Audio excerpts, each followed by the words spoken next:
So I just wanted to add one thought to this video. First off, I apologize, it's a little dark.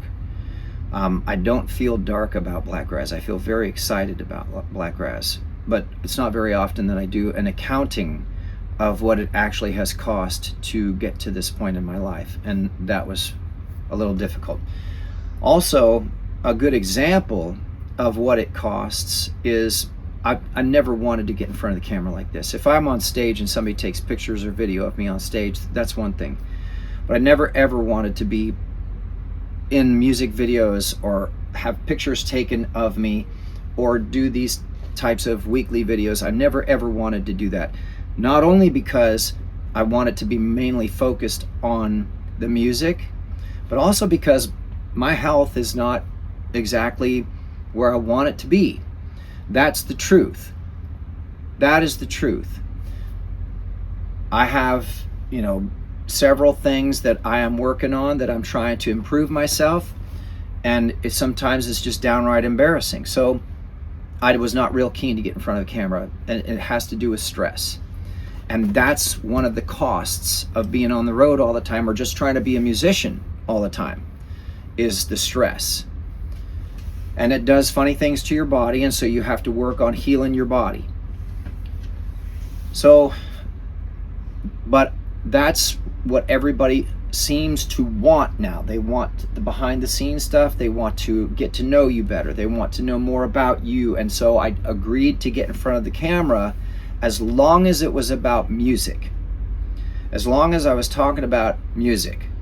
I don't want to talk about politics. I don't want to talk about spirituality. I didn't want to even talk about diesel mechanic stuff. It was supposed to be just the songs.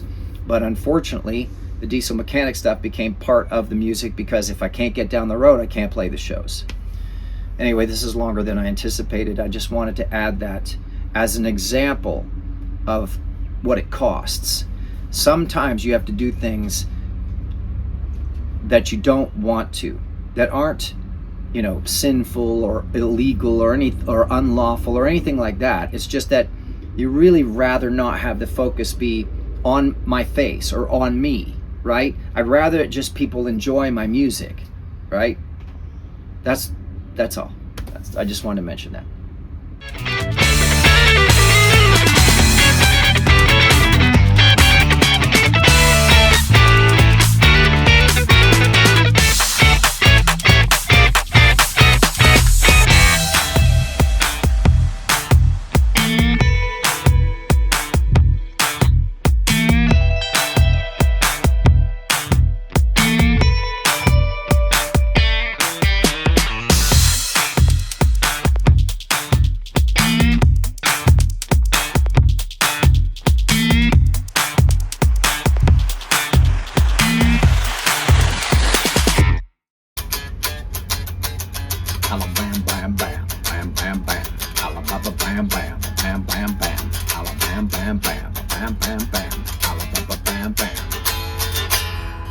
Howdy music lovers, Tom from Blakgraz here. That is a little snippet of my latest hit single, Alabam Bam Bam. And I can actually attest to it being a hit. We have been playing it, well, for a little bit. Did we play in Texas? I think we played in Texas, and then we played it in Georgia, and then we played it in South Carolina, and now I've actually finally played it several times in Alabama. And every single time in each of those states, people loved that tune. So that's actually kind of cool to recount. So welcome to another episode of Guitar and Gab. In this episode, I'm going to be talking about the cost of being on the road full time that is not necessarily financial. So it could be a whole bunch of different stuff that I'll mention, probably even more that you might think of once you see this. So let's get right to it, shall we?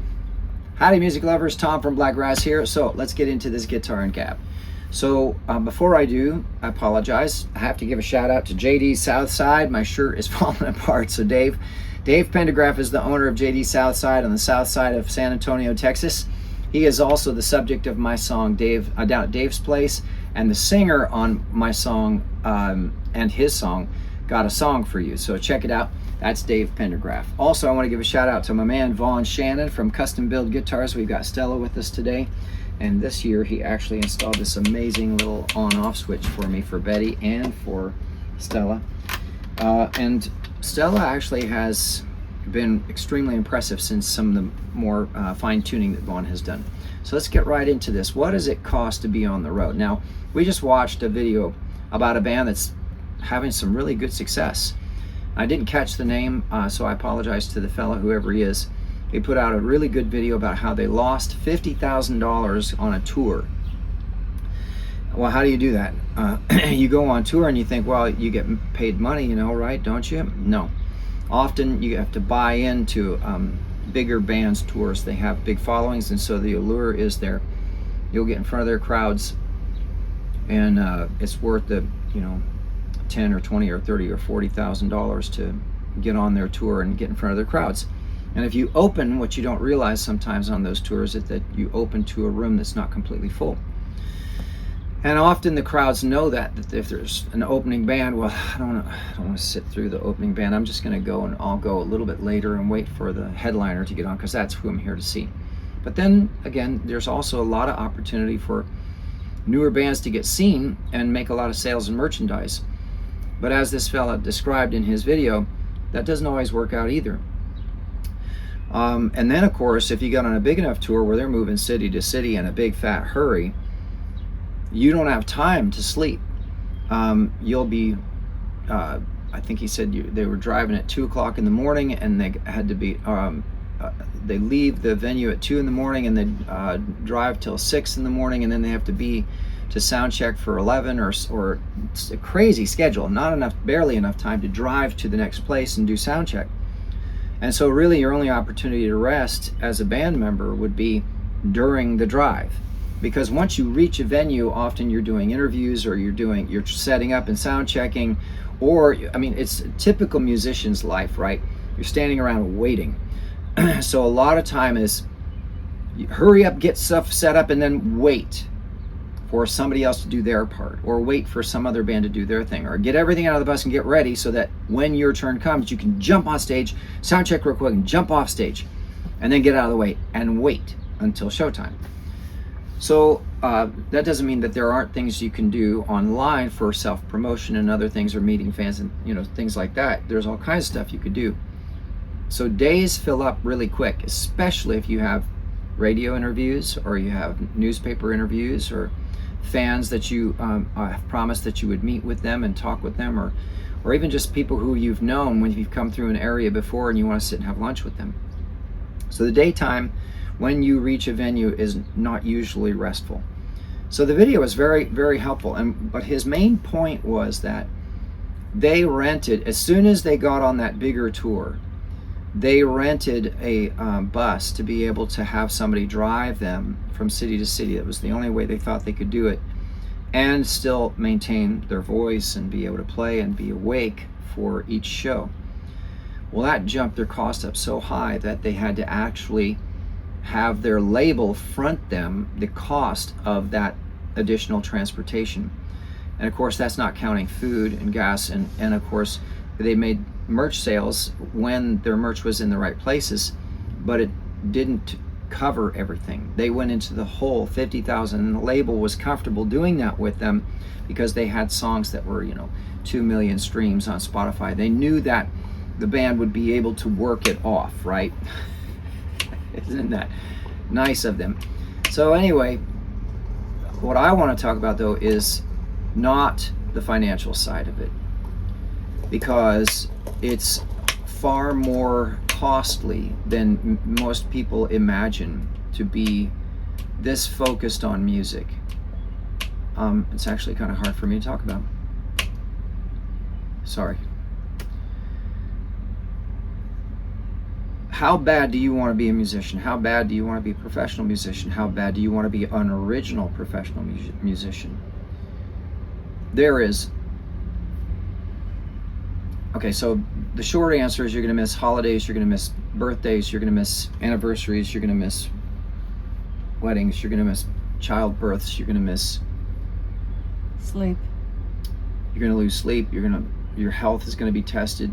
Your mental state, your spiritual, emotional foundation is going to be, is going to be tested.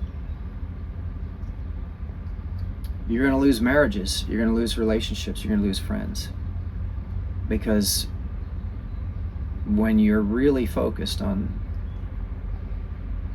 following this path, there's no easy way to do it.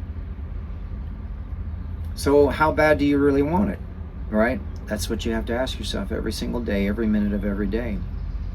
I never imagined that I'd be on the road and I'd be a diesel mechanic. I never imagined I'd be on the road and I'd be a full-time booking agent. I never imagined I'd be on the road and asking my beautiful wife to be a full-time marketer for me, to be a cameraman, to be a roadie, to be a merch salesperson, you know, to be, and she acts as a booking agent also. It isn't just about the money. I've said this before in other videos, you'd better love what you're doing. You'd better really love it, because you're going to give up stuff that you can't get back.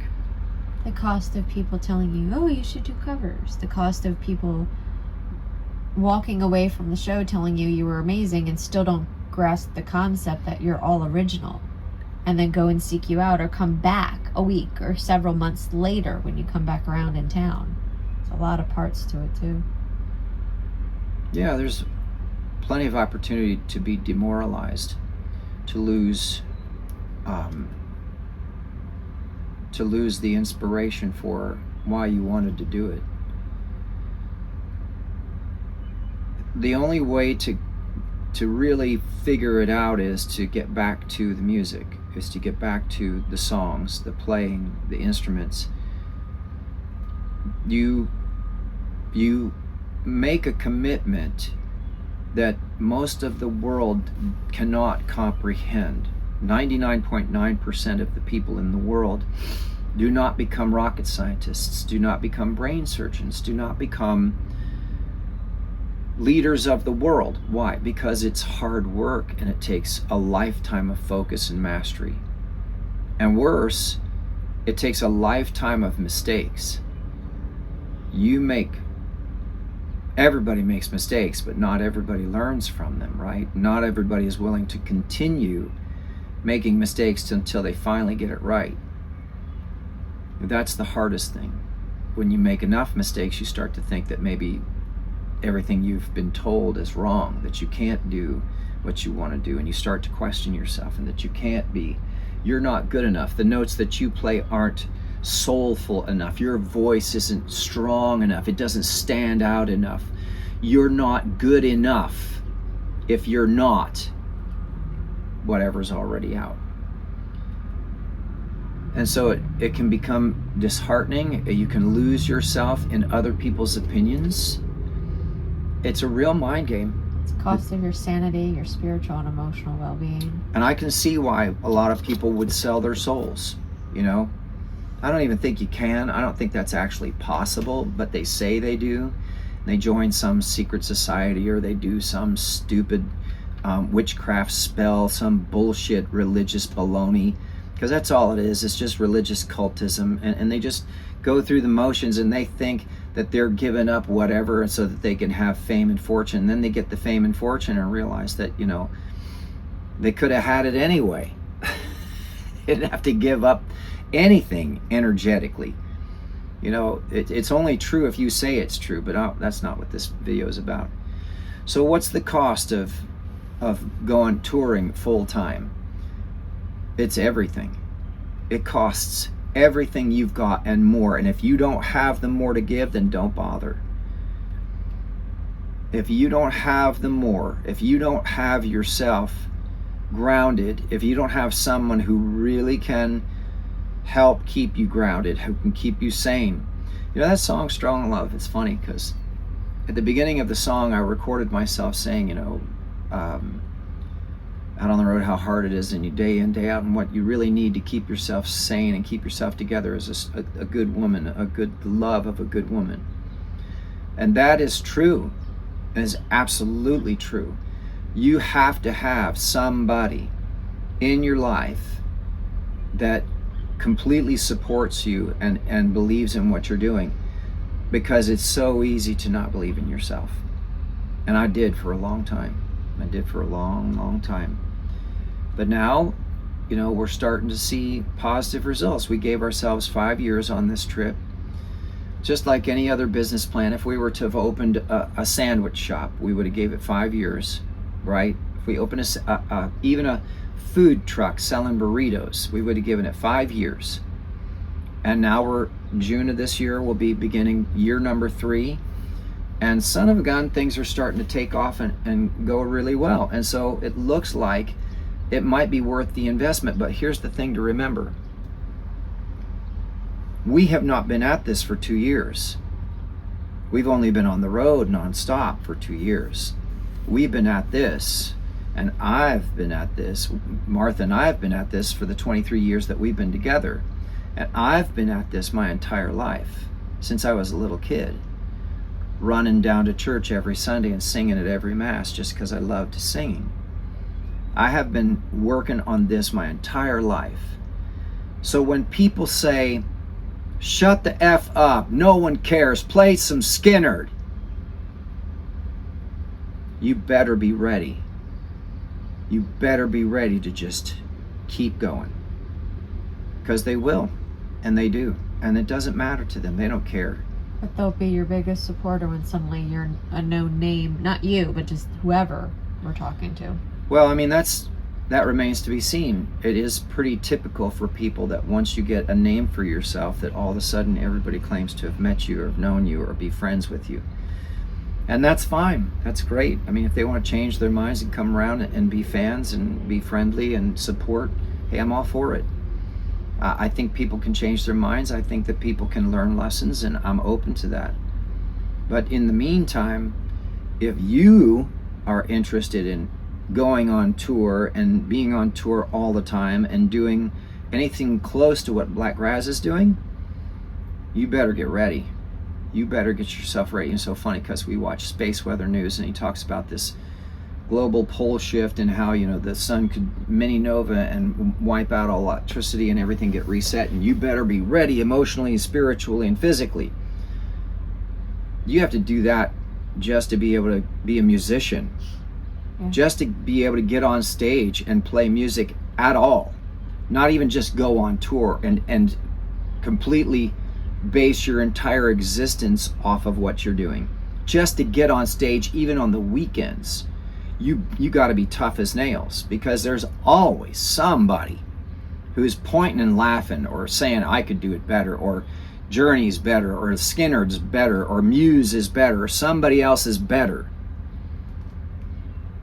There's always critics. There's always somebody that's just going to shoot you down. The good news is that there's also other people who actually help build you up. We met this wonderful fella, Dave, at Papa Doobie's this last show, and he just barely made it there as I was getting rained out. I got 2.5 hours into the show, and a torrential downpour came down, and even though I was under the cover of the patio area, it blew in as if I was standing outside, and everything got soaked. And everybody was so helpful too, but we'll talk about that another time. So I would say too, the cost is, aside, like we are 100% indie. There is no label. There is no one backing us but ourselves. We have to be strategic about it financially. We have to have it where the shows pay for themselves and pays for the tour, at least our bills and stuff. And it's the balance between what goes back into the development of the brand versus the sustainability of the RV versus the potential of socking some money away to just have extra buffer zones, as well as the fact that we're doing and we're routing ourselves in a way, there goes Hannah, where we're not doing what would be considered quote unquote traditional. You're not buying onto somebody's tour. We're going into technically cover rooms to build the brand.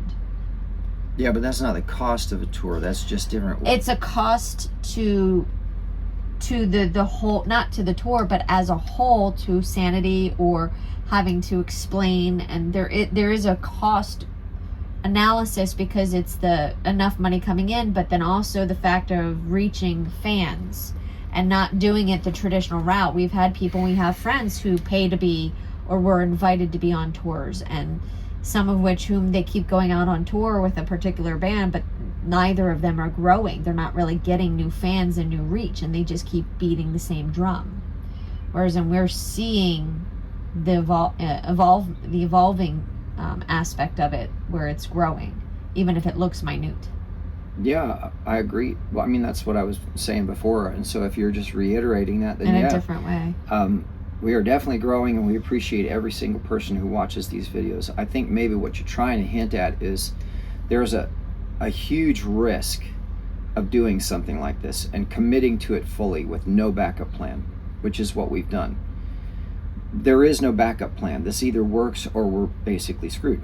So we don't have a choice but to make mistakes and learn from them as fast as physically possible. And Rufus is a good example of that. You know, the musical equipment is a good example of that. You're out on the road and something breaks and you're shit out of luck. You know, you can't, sometimes you're just stuck and alongside of the road in the middle of the night for 3 or 4 hours trying to patch something together so that you can just get to some place where you're safe, so that you're not alongside of the road with, you know, people flying by. So it's a huge risk. You put yourself at risk, and there's part of you that knows that, and so you're always you're super sensitive to things. You know, people say things or they do things or they make decisions that are best for them, but it impacts what we're doing because of, you know, all those different reasons. People don't realize, you know, when you see a show and you see somebody set up and play, how many hours or days or years of work it took to be able to do that. The skill set. So, I mean, what's the cost that's not financially related? It's your whole existence, it's your whole life. And if you're not willing to make that commitment, then just stay weekends. Just do yourself a huge favor and just play with your church and, you know, stay and play with your buddies and go and drink beer and have fun and enjoy it. But don't think for a second that you're suddenly going to get discovered.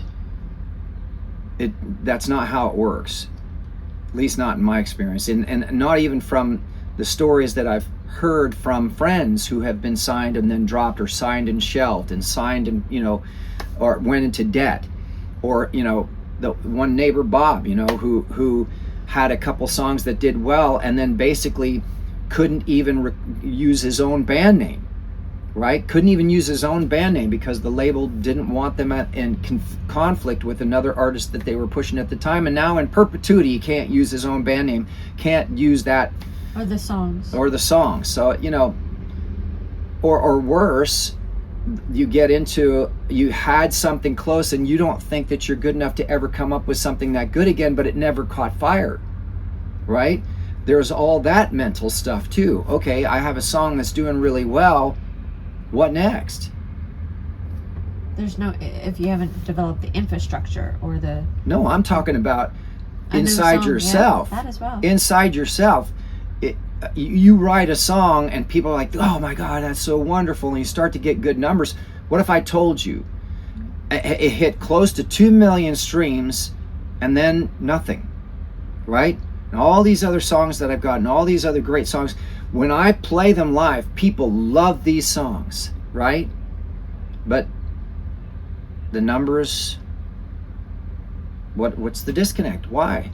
So then you start going through your brain and you start self-sabotaging yourself. I mean, the cost of going on tour is way, way more than and I don't mean touring like, oh, we're gonna go do a month.